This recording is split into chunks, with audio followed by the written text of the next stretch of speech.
Men like this make it possible to play basketball for money. We're in the office with H.B. Woolfalk, who is an agent for Passing Lane Sports and has been a licensed attorney for over 30 years. A great communicator and man of wisdom. We're excited to discuss basketball from an agent's perspective. H.B., thanks a lot for letting us spend some time with you. How did you get started in this business, and what are some of the skills that have benefited you most as being an agent? I had always been interested in basketball and played basketball in high school and college.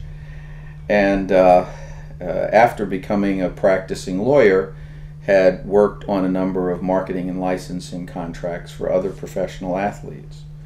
Had expressed an interest to both myself and some of my law partners in doing work representing athletes as a business, and didn't find very positive results from my law partners, and so I decided that I would do this particular kind of work on my own.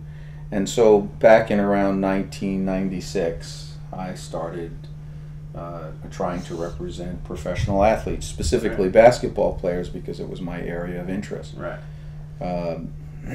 Sounds good. That seems to be my recollection is that that's the only real motivating factor that I had. That contemporaneously with the decision to work on my own, right. As a lawyer, I thought it would make sense to have an alternative mechanism for generating income. Perfect. What is your niche now as an agent once you started representing players? Is there a category of people that you try and go after? Yeah. We try to target players whom we think ultimately can make the league. We rarely try to recruit players who are going to be clearly first-round draft picks, because the nature of the business is such that trying to represent those types of players is much more complicated for a variety of reasons. So we tend to try to recruit players whom we think can make it to the league, but in the interim have some work to do to develop so that that sort of interest is cultivated by NBA teams. Right. Give us a taste of the competitive landscape for being an agent, both when it comes to competing for clients as well as then placing them on clubs all around the world. Well, I can only speak for an agent for basketball players, but there's a relatively low threshold for so-called agency representation in the basketball world. For the most part, while we call ourselves agents, most of us are really a form of headhunter.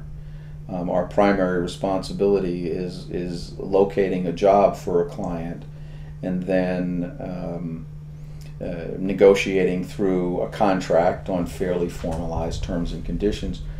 So once someone is exposed to that, just about anyone can hang out a shingle and call themselves an agent, because it's really about making contacts with prospective employers. With respect to representing players in the NBA, the threshold is higher because one has to become a certified agent, and as a result one goes through an application process, and I don't think the application process itself is necessarily all that rigorous, but one does have to do that and pay a fee.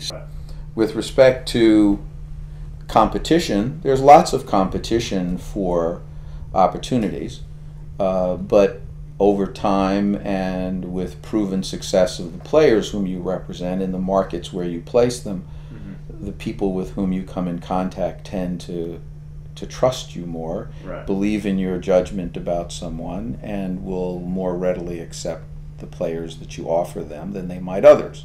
So I have a competitive advantage at this point as a result of that. I tend to send players to teams, and those players tend to stay. Right. So that's what I think the level of competition is. Can anyone do it? Well, Facebook and other kinds of social networking sites has made it easier for other people to access even my own clients. And so they might be able to identify the player, but that won't necessarily connect them with the markets that they need to place the players in. The business is very unstable and uncertainty with a lot of ups and downs, and we even touched on this in the past, that it's almost like you need a primary job or a second job that gives you that stability. Is that accurate to say? Cash flow.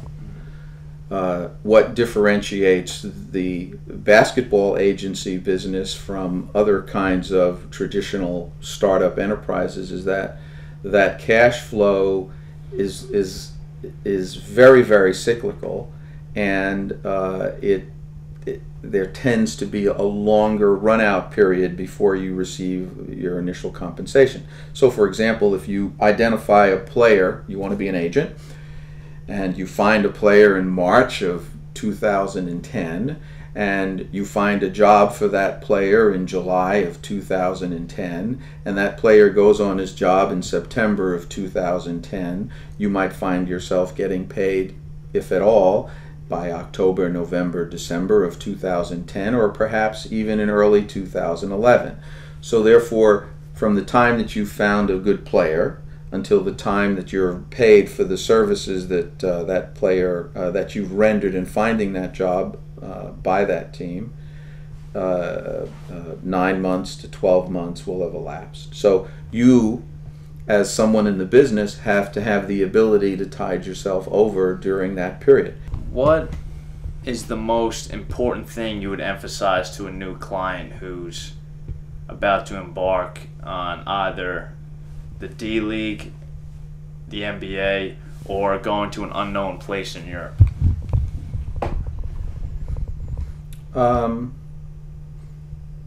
My view is that if someone has the capacity to be a professional basketball player, he or she has to look at that job in the same way as an actor looks at his or hers.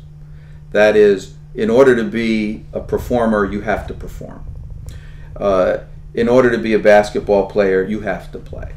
So no matter what the job opportunity is, it's more important to get the job and to work than it is to do anything else. So people have expectations of making a certain amount of money, or they have expectations of being in a certain location, or they have expectations of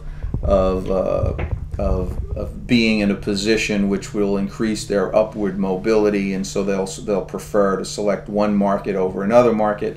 But in reality, the bottom line is that they have to play. So the one thing that I would say to a player is, irrespective of whether it's the NBA, the NBDL, some team in Europe, a minor league team in the United States, if you want to be a professional athlete, you have to play, otherwise you're not in the game at all. And so money is a secondary issue, and the opportunity to perform is the primary issue.